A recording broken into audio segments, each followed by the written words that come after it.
ಅಮ್ಮೆ ನಾರಾಯಣ, ದೇವಿ ನಾರಾಯಣ, ಲಕ್ಷ್ಮೀ ನಾರಾಯಣ, ಭದ್ರೆ ನಾರಾಯಣ. ಆತ್ಮೀಯರೆಲ್ಲರಿಗೂ ನನ್ನ ನಮಸ್ಕಾರಗಳು. ಯುಗಾದಿ ವರ್ಷ ಭವಿಷ್ಯ. ಈ ವರ್ಷ 30ನೇ ತಾರೀಕು ಮಾರ್ಚ್ ತಿಂಗಳು 2025ರಂದು ಭಾನುವಾರದಂದು ಯುಗಾದಿ ಹಬ್ಬವನ್ನು ಆಚರಣೆ ಮಾಡಲಿದ್ದೇವೆ. ಈ ಯುಗಾದಿ ಹಬ್ಬದ ನಾಮ ವಿಶ್ವಾವಸು ನಾಮ ಸಂವತ್ಸರ. ಈ ವಿಶ್ವಾವಸು ನಾಮ ಸಂವತ್ಸರಕ್ಕೆ ಯಾವ ಯಾವ ರಾಶಿಗಳಿಗೆ ಯಾವ ರೀತಿ ಫಲಗಳು ಉಂಟಾಗುತ್ತದೆ ಎಂಬುದನ್ನು ನೋಡೋಣ. ಕಳೆದ ವರ್ಷ ನಾವು ಕ್ರೋಧಿ ನಾಮ ಸಂವತ್ಸರವನ್ನು ಆಚರಣೆ ಮಾಡಿದ್ದೇವೆ. ಈ ವರ್ಷ ವಿಶ್ವಾವಸು ನಾಮ ಸಂವತ್ಸರ. ಈ ಯುಗಾದಿ ಹಬ್ಬದ ಫಲಗಳಲ್ಲಿ ಎರಡು ವಿಧಾನವಾಗಿ ನೋಡಬಹುದು. ಒಂದು, ಯುಗಾದಿ ಹಬ್ಬ ಯಾವ ದಿನದಂದು ಯಾವ ಟೈಮ್ನಲ್ಲಿ ಹುಟ್ಟುತ್ತದೆ, ಅಂದರೆ ಒಂದು ಮಗುವು ಜನನ ಆದಾಗ ಯಾವ ರೀತಿ ಅದರ ಜಾತಕವನ್ನು ಬರೆದಿಟ್ಕೊಂಡು ನಾವು ಫಲಗಳನ್ನು ನೋಡುತ್ತೇವೋ ಆ ರೀತಿ ನೋಡುವ ಪದ್ಧತಿ ಮೊದಲನೆಯದು. ಆ ಪದ್ಧತಿಯಲ್ಲಿ ಅಂದರೆ ಅದರ ಬರ್ತ್ ಚಾರ್ಟ್ ಅನ್ನು ಇಟ್ಕೊಂಡು ಯುಗಾದಿ ಹಬ್ಬ ಯಾವತ್ತು ಹುಟ್ಟುತ್ತದೆ ಎಂಬ ಜನನವಾಗುತ್ತದೆ ಎಂಬ ಬರ್ತ್ ಚಾರ್ಟ್ ಅನ್ನು ಇಟ್ಕೊಂಡು ಆ ಚಾರ್ಟ್ನಲ್ಲಿ ಗ್ರಹಗಳು ಯಾವ ಯಾವ ರಾಶಿಗಳಲ್ಲಿ ಸಂಚಾರ ಮಾಡುತ್ತಿದೆ ಎಂಬುದನ್ನು ನೋಡಿ ತಿಳಿದುಕೊಂಡು ಆ ರಾಶಿಗಳು ಆ ಜನನವಾದ ಲಗ್ನಕ್ಕೆ ಯಾವ ರೀತಿ ಫಲಗಳನ್ನು ಉಂಟು ಮಾಡುತ್ತದೆ, ಆ ವಿಧಾನದಲ್ಲಿ ರಾಜರುಗಳಿಗೆ, ಪ್ರಜೆಗಳಿಗೆ, ಆಮೇಲೆ ಪ್ರಕೃತಿಯ ಹವಾಮಾನದಲ್ಲಿ ಉಂಟಾಗುವ ಏರುಪೇರುಗಳನ್ನು ಲೆಕ್ಕಾಚಾರ ಮಾಡಿ ಫಲ ಹೇಳುವ ಪದ್ಧತಿ ಒಂದು. ಈಗ ನಾನು ಹೇಳ್ತಿರುವುದು ಈ ಯುಗಾದಿ ಹಬ್ಬದಂದು ಒಂದು ವರ್ಷ ಅಂದರೆ 30ನೇ ತಾರೀಕು ಮಾರ್ಚ್ ತಿಂಗಳು 2025ರಿಂದ 19ನೇ ತಾರೀಕು ಮಾರ್ಚ್ ತಿಂಗಳು 2026ರವರೆಗೆ ಪ್ರತಿಯೊಂದು ರಾಶಿಗೂ ಅವರ ರಾಶಿಯಿಂದ ಮುಖ್ಯವಾದ ವರ್ಷದ ಗ್ರಹಗಳು ಯಾವ ರೀತಿ ಯಾವ ಮನೆಯಲ್ಲಿ ಇದ್ದು ಫಲಗಳನ್ನು ನೀಡುತ್ತದೆ ಎಂಬ ಲೆಕ್ಕಾಚಾರವನ್ನು ಮಾಡಿ ತಿಳಿಸುವುದು. ಅಂದರೆ ಈ ವರ್ಷ 30ನೇ ತಾರೀಕು ಯುಗಾದಿ ಹಬ್ಬ ನಾವು ಆಚರಣೆ ಮಾಡಲಿದ್ದೇವೆ. ಅದಕ್ಕೆ ಹಿಂದಿನ ದಿನ 29ನೇ ತಾರೀಕು ಮಾರ್ಚ್ ತಿಂಗಳು 2025ರಂದು ಶನಿ ಗ್ರಹ ಕುಂಭರಾಶಿಯಿಂದ ಮೀನರಾಶಿಗೆ ರಾಶಿ ಬದಲಾವಣೆ ಆಗಲಿದೆ. ಅದು ಸುಮಾರು 2.5 ವರ್ಷಗಳ ಕಾಲ ಆ ರಾಶಿಯಲ್ಲಿ ಸಂಚಾರ ಮಾಡುತ್ತದೆ. ಇದಾದ ನಂತರ ಈಗ ವೃಷಭ ರಾಶಿಯಲ್ಲಿ ಗುರುಗ್ರಹ ಸಂಚಾರ ಮಾಡುತ್ತಿದೆ. ಆ ಗುರುಗ್ರಹ 14/5/2025 ಬುಧವಾರದಂದು 10:36 ರಾತ್ರಿಗೆ ವೃಷಭ ರಾಶಿಯಿಂದ ಮಿಥುನ ರಾಶಿಗೆ ರಾಶಿ ಬದಲಾವಣೆ ಆಗಲಿದೆ. ಆ ರಾಶಿಯಲ್ಲಿ ಅಂದರೆ ಮಿಥುನ ರಾಶಿಯಲ್ಲಿ ಗುರುಗ್ರಹ ಸುಮಾರು 1 ವರ್ಷಗಳ ಕಾಲ ಇರುತ್ತದೆ. ಈ ಮಧ್ಯದಲ್ಲಿ ಗುರುಗ್ರಹ 18/10/2025ರಂದು ಮಿಥುನ ರಾಶಿಯಿಂದ ಕಟಕ ರಾಶಿಗೆ ಇನ್ನೂ ಒಂದು ರಾಶಿ ಮುಂದಿನ ರಾಶಿಗೆ ಅಧಿಚಾರವಾಗಿ ಸಂಚಾರ ಮಾಡಲಿದೆ. 18/10/2025 ಅಲ್ಲಿಂದ 1 ತಿಂಗಳು 17 ದಿನಗಳು ಆ ರಾಶಿಯಲ್ಲಿದ್ದು ಮತ್ತೆ 5ನೇ ತಾರೀಕು 12ನೇ ತಿಂಗಳು ವಕ್ರವಾಗಿ ಮಿಥುನ ರಾಶಿಗೆ ಬರಲಿದೆ. ಅಂದರೆ ಗುರುಗ್ರಹ 1 ವರ್ಷಗಳ ಕಾಲ ಮಿಥುನ ರಾಶಿಯಲ್ಲಿ ಸಂಚಾರ ಮಾಡಲಿದೆ. ಆ ಮಧ್ಯದಲ್ಲಿ 1 ತಿಂಗಳು 17 ದಿನಗಳು ಕಟಕ ರಾಶಿಗೆ ಹೋಗಿ ಮತ್ತೆ ಮಿಥುನ ರಾಶಿಗೆ ಬರಲಿದೆ. ಸೊ ಆ 1 ತಿಂಗಳನ್ನು ನಾವು ಕನ್ಸಿಡರ್ ಮಾಡೋದು ಬೇಡ. ಒಟ್ಟಿನಲ್ಲಿ ಮಿಥುನ ರಾಶಿಯಲ್ಲಿ ಗುರು ಇದ್ದರೆ ಯಾವ ರೀತಿ ಫಲಗಳನ್ನು ಕೊಡುತ್ತದೆ ಎಂಬುದನ್ನು ಈ ರಾಶಿ ಫಲಗಳಲ್ಲಿ ನಾವು ತಿಳಿದುಕೊಳ್ಳೋಣ. ಎರಡನೆಯದಾಗಿ 18ನೇ ತಾರೀಕು 18/5/2025ರಂದು 18/5/2025ರಂದು ರಾಹು ಗ್ರಹ ಮೀನರಾಶಿಯಿಂದ ಕುಂಭರಾಶಿಗೆ ರಾಶಿ ಬದಲಾವಣೆ ಆಗಲಿದೆ. 18/5/2025 ರಾಹು ಗ್ರಹ ಮೀನರಾಶಿಯಿಂದ ಕುಂಭರಾಶಿಗೆ ರಾಶಿ ಬದಲಾವಣೆ ಆಗಲಿದೆ. ಅದೇ ದಿನದಂದು ಕೇತು ಗ್ರಹ ಕನ್ಯಾ ರಾಶಿಯಿಂದ ಸಿಂಹ ರಾಶಿಗೆ ರಾಶಿ ಬದಲಾವಣೆ ಆಗಲಿದೆ. ಸುಮಾರು 1.5 ವರ್ಷಗಳ ಕಾಲ ರಾಹು ಮತ್ತು ಕೇತುಗಳು ಈ ರಾಶಿಗಳಲ್ಲಿ ಅಂದರೆ ರಾಹು ಕುಂಭರಾಶಿಯಲ್ಲೂ ಕೇತು ಸಿಂಹ ರಾಶಿಯಲ್ಲೂ ಸಂಚಾರ ಮಾಡಲಿದೆ. ಅಲ್ಲಿಗೆ ಈ ವರ್ಷದ ಯುಗಾದಿಯಲ್ಲಿ 3 ಗ್ರಹಗಳು ರಾಶಿ ಬದಲಾವಣೆ ಆಗ್ತಾ ಇದೆ. ಮೊದಲನೆಯದಾಗಿ ಶನಿ ಗ್ರಹ ರಾಶಿ ಬದಲಾವಣೆ ಆಗಲಿದೆ. ಎರಡನೆಯದಾಗಿ ಗುರುಗ್ರಹ. ಅದಾದ ನಂತರ ಒಂದು 4 ದಿನಗಳಲ್ಲಿ ರಾಹು ಮತ್ತು ಕೇತುಗಳು ರಾಶಿ ಬದಲಾವಣೆ ಆಗಲಿದೆ. ಸೊ ನಾವು ಮುಖ್ಯವಾಗಿ ರಾಶಿ ಫಲಗಳಲ್ಲಿ ವರ್ಷದ ಗ್ರಹಗಳ ಸಂಚಾರವನ್ನು ಪ್ರಧಾನವಾಗಿ ತಗೊಂತೀವಿ.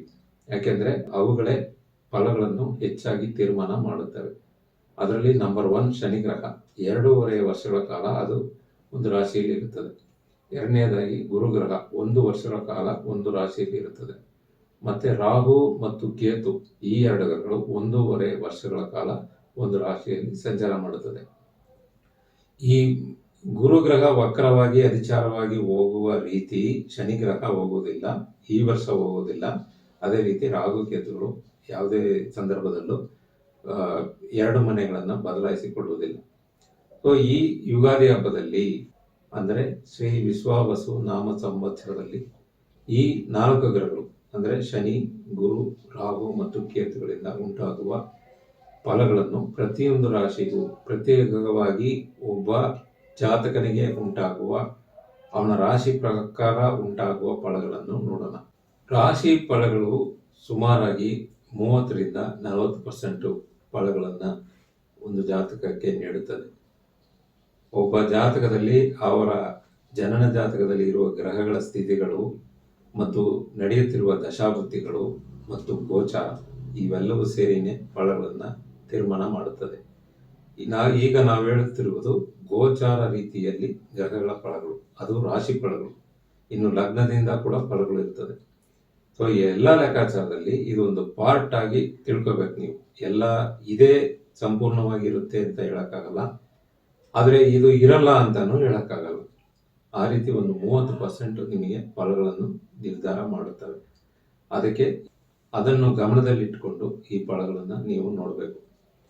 ಈ 4 ಗ್ರಹಗಳ ರಾಶಿ ಬದಲಾವಣೆಯಿಂದ ಯಾವ ರಾಶಿಗೆ ಯಾವ ಗ್ರಹ ಅನುಕೂಲವಾಗಿದೆ, ಯಾವ ಗ್ರಹ ಅನಾನುಕೂಲವಾಗಿದೆ ಎಂಬುದನ್ನು ನೋಡುವುದಾದರೆ, ಮೊದಲನೇದಾಗಿ ಮೇಷರಾಶಿಗೆ ಶನಿ ಗ್ರಹ 11ನೇ ಮನೆಯಿಂದ 12ನೇ ಮನೆಗೆ ಬರಲಿದೆ.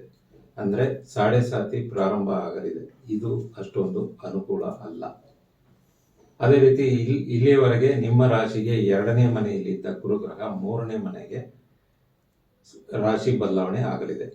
ಅದರಿಂದ ನಿಮಗೆ 3ನೇ ಮನೆ ಅಷ್ಟೊಂದು ಒಳ್ಳೆಯದ ಅಲ್ಲ ಆದರೂ ಕೂಡ ಅಲ್ಲಿಂದ ಗುರುಗ್ರಹ ನಿಮ್ಮ ರಾಶಿಗೆ 7, 9, 11ನೇ ಮನೆಯನ್ನು ಗುರುಗ್ರಹ ನೋಡುತ್ತದೆ. ಆ ವಿಚಾರದಲ್ಲಿ ಗುರುಗ್ರಹದಿಂದ ನಿಮಗೆ ಅನುಕೂಲ ಆಗಲಿದೆ. ಅದೇ ರೀತಿ ರಾಹು ಗ್ರಹ ಇಲ್ಲಿವರೆಗೆ 12ನೇ ಮನೆಯಲ್ಲಿತ್ತು, ಇನ್ನು ಮುಂದೆ 11ನೇ ಮನೆಗೆ ಹೋಗಲಿದೆ. ಅದು ನಿಮಗೆ ಅನುಕೂಲವಾಗಿರುತ್ತದೆ. ಕೇತು ಗ್ರಹವನ್ನು ನೋಡುವುದಾದರೆ ಇಲ್ಲಿವರೆಗೆ 6ನೇ ಮನೆಯಲ್ಲಿತ್ತು, ಅದು ಅನುಕೂಲವಾಗಿತ್ತು. ಆದರೆ ಈಗ 5ನೇ ಮನೆಗೆ ಬರಲಿದೆ, ಅದು ಅನುಕೂಲ ಇರುವುದಿಲ್ಲ. ಇನ್ನು ವೃಷಭ ರಾಶಿಗೆ ಶನಿ ಗ್ರಹ 10ನೇ ಮನೆಯಿಂದ 11ನೇ ಮನೆಗೆ ಬರಲಿದೆ. ಅದು ತುಂಬ ಯೋಗವಾಗಿದೆ. ಅದರಿಂದ ನಿಮಗೆ ಶುಭ ಫಲಗಳು ದೊರಕುತ್ತದೆ. ಅದೇ ರೀತಿ ಗುರುಗ್ರಹ ನಿಮ್ಮ ರಾಶಿಗೆ 2ನೇ ಮನೆಗೆ ಬರಲಿದೆ. ನಿಮ್ಮ ರಾಶಿಗೆ ಗುರುಗ್ರಹ 2ನೇ ಮನೆಗೆ ಬರೋದ್ರಿಂದ ಧನಸ್ಥಾನಕ್ಕೆ ಗುರು ಬರುವುದರಿಂದ ಹಣ ಹೆಚ್ಚಾಗಿ ಬರುತ್ತಿರುತ್ತದೆ, ವಾಕ್ಸಿದ್ಧಿ ಉಂಟಾಗುತ್ತದೆ, ಅದು ಅನುಕೂಲವಾಗಿದೆ. ಅದೇ ರೀತಿ ನಿಮ್ಮ ರಾಶಿಗೆ ರಾಹು ಗ್ರಹ 10ನೇ ಮನೆಗೂ ಕೇತು ಗ್ರಹ 4ನೇ ಮನೆಗೂ ಬರಲಿದೆ. ಅದರಲ್ಲಿ ಮಿಶ್ರಿತ ಫಲಗಳು ಉಂಟಾಗುತ್ತದೆ, ಪ್ಲಸ್ಸು ಇರುತ್ತದೆ, ಮೈನಸ್ಸು ಇರುತ್ತದೆ. ಇನ್ನು ಮಿಥುನ ರಾಶಿಗೆ ಶನಿ ಗ್ರಹ 10ನೇ ಮನೆಗೆ ಬರಲಿದೆ. 10ನೇ ಮನೆ ಅಂತ ಒಳ್ಳೆಯದಲ್ಲ, ಅಂತ ಕೆಟ್ಟದ್ದು ಅಲ್ಲ. ಅದರಿಂದ ಅದು ಮಿಶ್ರಿತ ಫಲವಾಗಿರುತ್ತದೆ. ಗುರುಗ್ರಹ ನಿಮ್ಮ ರಾಶಿಗೆ ಜನ್ಮ ರಾಶಿಗೆ ಬರಲಿದೆ. ಜನ್ಮ ಗುರು ವನವಾಸ ಅಂತ ಹೇಳ್ತಾರೆ, ಅದು ಅನುಕೂಲವಾಗಿರಲ್ಲ. ಆದರೂ ಕೂಡ ನಿಮ್ಮ ಜನ್ಮ ರಾಶಿಯಲ್ಲಿ ಇರುವ ಗುರುಗ್ರಹ ನಿಮ್ಮ ರಾಶಿಗೆ 5, 7, 9 ಮನೆಗಳನ್ನು ನೋಡುತ್ತದೆ, ಅದು ಅಭಿವೃದ್ಧಿ ಆಗುತ್ತದೆ. ಅದರಿಂದ ಅನುಕೂಲ ಉಂಟಾಗುತ್ತದೆ. ಇನ್ನು ರಾಹು 9ನೇ ಮನೆಗೂ ಕೇತು 3ನೇ ಮನೆಗೂ ಬರಲಿದೆ. ರಾಹುವಿಂದ ಮಿಶ್ರಿತ ಫಲಗಳು, ಕೇತುವಿಂದ ಶುಭ ಫಲಗಳು ಉಂಟಾಗುತ್ತದೆ. ಇನ್ನು 4ನೇದಾಗಿ ಕಟಕ ರಾಶಿಗೆ ಶನಿ ಗ್ರಹ 9ನೇ ಮನೆಗೆ ಬರಲಿದೆ. ಇದು ಕೂಡ ಅನುಕೂಲನೂ ಇಲ್ಲ, ಅನಾನುಕೂಲನೂ ಇಲ್ಲ, ಮಿಶ್ರಿತ ಫಲವಾಗಿರುತ್ತದೆ. ಇನ್ನು ಗುರುಗ್ರಹ ನಿಮ್ಮ ರಾಶಿಗೆ 12ನೇ ಮನೆಗೆ ಬರಲಿದೆ. ಅದು ಕೂಡ ಮಿಶ್ರಿತ ಫಲವಾಗಿರುತ್ತದೆ. 12ರಲ್ಲಿ ಇರುವ ಗುರುಗ್ರಹ 4, 6, 8 ನೋಡುತ್ತದೆ. 4 ನೋಡುವುದು ಅನುಕೂಲವಾಗಿರುತ್ತದೆ, 6, 8 ಅಷ್ಟು ಒಳ್ಳೆಯದಲ್ಲ. ಅದರ ಬಗ್ಗೆ ಮುಂದೆ ನೋಡೋಣ. ಇನ್ನು ರಾಹು ಕೇತುಗಳು 8ನೇ ಮನೆಗೂ ಕೇತು 2ನೇ ಮನೆಗೂ ಬರಲಿದೆ. ಅದು ಕೂಡ ಮಿಶ್ರಿತ ಫಲವಾಗಿರುತ್ತದೆ. ಇನ್ನು ಐದನೇದಾಗಿ ಸಿಂಹರಾಶಿಗೆ ಅಷ್ಟಮ ಶನಿ ಪ್ರಾರಂಭ ಆಗಲಿದೆ. ನಿಮ್ಮ ರಾಶಿಗೆ 8ನೇ ಮನೆಗೆ ಶನಿ ಬರಲಿದೆ. ಅದು ಅಷ್ಟೊಂದು ಒಳ್ಳೆಯದಲ್ಲ. ಅದೇ ರೀತಿ ನಿಮ್ಮ ರಾಶಿಗೆ ಗುರು 11ನೇ ಮನೆಗೆ ಬರಲಿದೆ. ಅದು ಶುಭ ಫಲಗಳನ್ನು ನೀಡುತ್ತದೆ. ಆದ್ದರಿಂದ ಶನಿಯಿಂದ ಉಂಟಾಗುವ ಫಲಗಳು ಅಶುಭ ಫಲಗಳನ್ನು ಬ್ಯಾಲೆನ್ಸ್ ಮಾಡುವುದು ಗುರುಗ್ರಹ ಬ್ಯಾಲೆನ್ಸ್ ಮಾಡುತ್ತದೆ. ನಿಮ್ಮ ರಾಶಿಗೆ ಸಿಂಹರಾಶಿಗೆ ರಾಹು ಗ್ರಹ 7ನೇ ಮನೆಗೂ, ನಿಮ್ಮ ರಾಶಿಗೆ 7ನೇ ಮನೆಗೂ ಕೇತು ಜನ್ಮ ರಾಶಿಯಲ್ಲೂ ಸಂಚಾರ ಮಾಡಲಿದೆ. ಅದು ಕೂಡ ಮಿಶ್ರಿತ ಫಲವಾಗಿರುತ್ತದೆ. ಇನ್ನು ಕನ್ಯಾ ರಾಶಿಗೆ ಶನಿ ಗ್ರಹ 7ನೇ ಮನೆಗೆ ಬರಲಿದೆ. 7ನೇ ಮನೆ ಕಳತ್ರ ಸ್ಥಾನ. ಅದು ತುಂಬ ತೊಂದರೆಗಳನ್ನು ಕೊಡುವುದಿಲ್ಲ ಅಥವಾ ತುಂಬ ಯೋಗಗಳನ್ನು ಕೊಡುವುದಿಲ್ಲ. ಅದರಿಂದ ಅದು ಮಿಶ್ರಿತ ಫಲವಾಗಿದೆ. ಕನ್ಯಾ ರಾಶಿಗೆ ಗುರುಗ್ರಹ 10ನೇ ಮನೆಗೆ ಬರಲಿದೆ. 10ನೇ ಮನೆ ಕೂಡ ಗುರುಗ್ರಹಕ್ಕೆ ಗೋಚಾರದಲ್ಲಿ ಒಳ್ಳೆಯದಲ್ಲ. ಆದರೂ ಕೂಡ ಗುರುಗ್ರಹ 2, 4, 6 ನೋಡುತ್ತದೆ. ಇದರಲ್ಲಿ 2, 4, 6 ಡೆವಲಪ್ ಆಗುತ್ತದೆ. ಆ ಮನೆಯ ಫಲಗಳು ನಿಮಗೆ ಸಿಗುತ್ತದೆ. ಇನ್ನು ರಾಹು ಗ್ರಹ 6ನೇ ಮನೆಯಲ್ಲೂ, ಕೇತು ಗ್ರಹ 12ನೇ ಮನೆಯಲ್ಲೂ ಸಂಚಾರ ಮಾಡುತ್ತದೆ. ರಾಹು ಗ್ರಹ 6ನೇ ಮನೆಗೆ ಹೋಗುವುದು ನಿಮಗೆ ಯೋಗವಾಗುತ್ತದೆ. ಕೇತು 12ನೇ ಮನೆಗೆ ಹೋಗುವುದು ಕೂಡ ಒಂದು ರೀತಿಯಲ್ಲಿ ಪರವಾಗಿಲ್ಲ. ತುಳಾರಾಶಿಗೆ ಶನಿ ಗ್ರಹ 6ನೇ ಮನೆಯಲ್ಲಿ ಶುಭ ಸ್ಥಾನದಲ್ಲಿ ಬಂದು ಕೂತ್ಕೋತದೆ. ಇದರಿಂದ ನಿಮಗೆ ತುಂಬ ಯೋಗಗಳು ಉಂಟಾಗಲಿದೆ. ಅದೇ ರೀತಿ ಗುರುಗ್ರಹ ನಿಮ್ಮ ರಾಶಿಗೆ 9ನೇ ಮನೆಯಲ್ಲಿ ಸಂಚಾರ ಮಾಡಲಿದೆ. ಅದು ಕೂಡ ತುಂಬ ನಿಮಗೆ ಯೋಗವಾಗಿದೆ, ಅನುಕೂಲವಾಗಿರುತ್ತದೆ. ನಿಮ್ಮ ರಾಶಿಗೆ ರಾಹು ಗ್ರಹ 5ನೇ ಮನೆಗೂ, ಕೇತು ಗ್ರಹ 11ನೇ ಮನೆಗೂ ಸಂಚಾರ ಮಾಡಲಿದೆ. ರಾಹು ಗ್ರಹ 5ರಲ್ಲಿ ಇರೋದು ಮಿಶ್ರಿತ ಫಲಗಳನ್ನು ಕೊಡುತ್ತದೆ. ಕೇತು 11ರಲ್ಲಿ ಇರುವುದು ಬಹಳ ಶುಭ ಫಲಗಳನ್ನು ಕೊಡುತ್ತದೆ. ಈ ಕಾರಣದಿಂದ ತುಳಾ ರಾಶಿಯವರಿಗೆ ಶನಿಯಿಂದ, ಗುರುವಿಂದ, ಕೇತುವಿನಿಂದ ಅನುಕೂಲಗಳು ಉಂಟಾಗುತ್ತದೆ. ಇನ್ನು ವೃಶ್ಚಿಕ ರಾಶಿ 8ನೇದಾಗಿ ವೃಶ್ಚಿಕ ರಾಶಿ. ಅದು ವೃಶ್ಚಿಕ ರಾಶಿಗೆ ಶನಿ ಗ್ರಹ 5ನೇ ಮನೆಯು ಪಂಚಮ ಶನಿಯಾಗಿಯೂ, ಗುರುಗ್ರಹ 8ನೇ ಮನೆಯಲ್ಲೂ ಸಂಚಾರ ಮಾಡಲಿದೆ. ಇದು ಎರಡೂ ಕೂಡ ಅನುಕೂಲವಾಗಿಲ್ಲ. ಶನಿಯಿಂದ ಮಿಶ್ರಿತ ಫಲ, ಗುರುವಿನಿಂದ ಶುಭ ಫಲಗಳು ಕಡಿಮೆ ಇರುತ್ತದೆ. ರಾಹು ಗ್ರಹ 4ನೇ ಮನೆಯಲ್ಲೂ, ಕೇತು ಗ್ರಹ 10ನೇ ಮನೆಯಲ್ಲೂ ಸಂಚಾರ ಮಾಡಲಿದೆ. ಕೇಂದ್ರದಲ್ಲಿ ಇರೋದು ಕೂಡ ಅದು ಕೆಲವು ದಿನಗಳು ಅಂದರೆ ಶುಭ ಗ್ರಹಗಳ ಸಂಬಂಧ ಪಡೆದಾಗ ಶುಭ ಫಲಗಳನ್ನು ನೀಡುತ್ತದೆ. ಇದರಲ್ಲಿ ಒಂದು ವಿಶೇಷ ಅಂದರೆ ರಾಹುಗೆ ಗುರು ದೃಷ್ಟಿ ಬೀಳಲಿದೆ. 1 ವರ್ಷದ ಕಾಲ ಗುರುಗ್ರಹ ಮಿಥುನ ರಾಶಿಯಲ್ಲಿ ಇರುವವರೆಗೂ ಕುಂಭರಾಶಿಯಲ್ಲಿರುವ ರಾಹುವನ್ನು ನೋಡ್ತಾ ಇರುತ್ತದೆ. ಆದ್ದರಿಂದ ರಾಹು ಶುಭ ಫಲಗಳನ್ನೇ ಈ ವರ್ಷ ಪೂರ್ತಿ ಕೊಡುತ್ತಾನೆ. ಅವನಿಗೆ ಅಶುಭ ಗ್ರಹಗಳ ಸಂಬಂಧ ಆಗದೇ ಇರುವ ಕಾಲಗಳಲ್ಲಿ ಶುಭ ಫಲಗಳನ್ನು ಎಕ್ಸ್ಪೆಕ್ಟ್ ಮಾಡಬಹುದು. ಅಶುಭ ಸ್ಥಾನದಲ್ಲಿ ರಾಹು ಇದ್ದರೂ ಕೂಡ ಅವನು ಹೆಚ್ಚಾಗಿ ಅಶುಭ ಫಲಗಳನ್ನು ಕೊಡುವುದಿಲ್ಲ. 9ನೇದಾಗಿ ಧನುಸು ರಾಶಿಯವರಿಗೆ 4ನೇ ಮನೆಯಲ್ಲಿ ಶನಿ ಸಂಚಾರ ಮಾಡಲಿದೆ. ಗುರುಗ್ರಹ 7ನೇ ಮನೆಯಲ್ಲಿ ಸಂಚಾರ ಮಾಡಲಿದೆ. ನಿಮ್ಮ ರಾಶಿಯನ್ನು ಗುರುಗ್ರಹ ನೋಡಲಿದೆ. ಅದರಿಂದ ತುಂಬ ಅನುಕೂಲವಾಗುತ್ತದೆ. 11ನೇ ಮನೆ, 1ನೇ ಮನೆ ಮತ್ತು 3ನೇ ಮನೆಯನ್ನು ಗುರುಗ್ರಹ ನೋಡಲಿದೆ. ಶನಿ 4ರಲ್ಲಿದ್ದರೂ ಅರ್ಧಾಷ್ಟಮ ಶನಿ ಆದರೂ ಕೂಡ ಗುರು ನೋಡುವುದರಿಂದ ನಿಮಗೆ ಸಮಸ್ಯೆಗಳು ಕಡಿಮೆ ಆಗುತ್ತದೆ. ನಿಮ್ಮ ರಾಶಿಗೆ ರಾಹು ಗ್ರಹ 3ನೇ ಮನೆಯಲ್ಲೂ, ಕೇತು 9ನೇ ಮನೆಯಲ್ಲೂ ಸಂಚಾರ ಮಾಡುತ್ತದೆ. ರಾಹುವಿಂದ ಅತ್ಯಂತ ಶುಭ ಫಲಗಳು ಉಂಟಾಗುತ್ತದೆ. ಯಾಕೆಂದರೆ ಆಲ್ರೆಡಿ ರಾಹುವನ್ನು ಗುರು ನೋಡೋದ್ರಿಂದಲೂ, 3ನೇ ಮನೆಯ ರಾಹುಗೆ ಶ್ರೇಷ್ಠ ಅನ್ನೋದ್ರಿಂದಲೂ ಅದು ಶುಭ ಫಲಗಳನ್ನು ಕೊಡುತ್ತದೆ. ಅದರಿಂದ ಧನುಸು ರಾಶಿಯವರಿಗೆ ಇದು ಅನುಕೂಲವಾಗಿ ಇರುತ್ತದೆ. ಕೇತು 9ರಲ್ಲಿದ್ದರೂ ಅಷ್ಟೊಂದು ಅಶುಭ ಫಲಗಳನ್ನು ಕೊಡುವುದಿಲ್ಲ. ಇನ್ನು ಮಕರ ರಾಶಿಗೆ ಈಗ ತಾನೇ ಸಾಡೆ ಸತಿ ಶನಿ ಬಿಡುಗಡೆಯಾಗಿ 3ನೇ ಮನೆಗೆ ಶುಭ ಸ್ಥಾನದಲ್ಲಿ ಸಂಚಾರ ಮಾಡಲಿದೆ. ಅದು ಬಹಳ ಅನುಕೂಲವಾಗಿದೆ.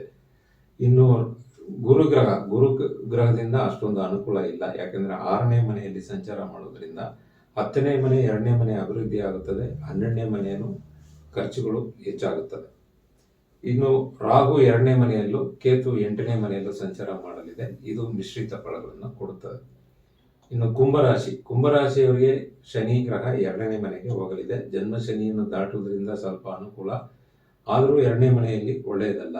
ಆದರೆ ಗುರುಗ್ರಹ ನಿಮ್ಮ ರಾಶಿಗೆ 5ನೇ ಮನೆಯಲ್ಲಿ ಸಂಚಾರ ಮಾಡುವುದರಿಂದ ಆ ಗುರುಗ್ರಹ 9, 11 ಮತ್ತು ನಿಮ್ಮ ರಾಶಿಯನ್ನು ನೋಡುವುದರಿಂದ ತುಂಬ ಅನುಕೂಲಗಳು ಉಂಟಾಗಲಿದೆ. ಇನ್ನು ರಾಹು ನಿಮ್ಮ ಜನ್ಮದಲ್ಲೇ ಸಂಚಾರ ಮಾಡುತ್ತದೆ. ಕೇತು 7ನೇ ಮನೆಯಲ್ಲಿ ಸಂಚಾರ ಮಾಡುತ್ತದೆ. ರಾಹುಗೆ ಗುರು ದೃಷ್ಟಿ ಇರೋದ್ರಿಂದ ನಿಮಗೆ ಅನುಕೂಲಗಳೇ ಉಂಟಾಗುತ್ತದೆ. ಒಟ್ಟಿನಲ್ಲಿ ರಾಹು ಗುರುವಿಂದ ನಿಮಗೆ ಅನುಕೂಲ, ಶನಿಯಿಂದ ಇನ್ನೂ ಅನನುಕೂಲ ಕಂಟಿನ್ಯೂ ಆಗ್ತಾ ಇದೆ. ಇನ್ನು ಮೀನರಾಶಿಯವರಿಗೆ ಜನ್ಮದಲ್ಲಿ ಶನಿ ಬಂದಿದೆ.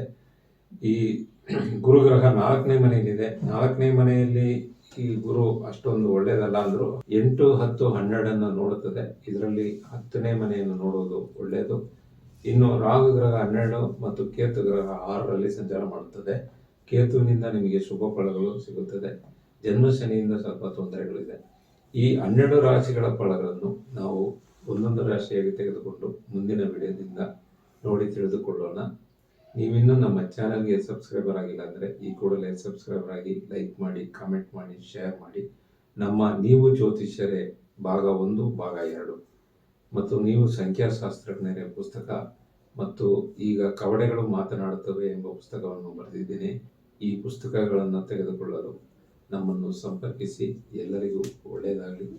ನಮಸ್ಕಾರ.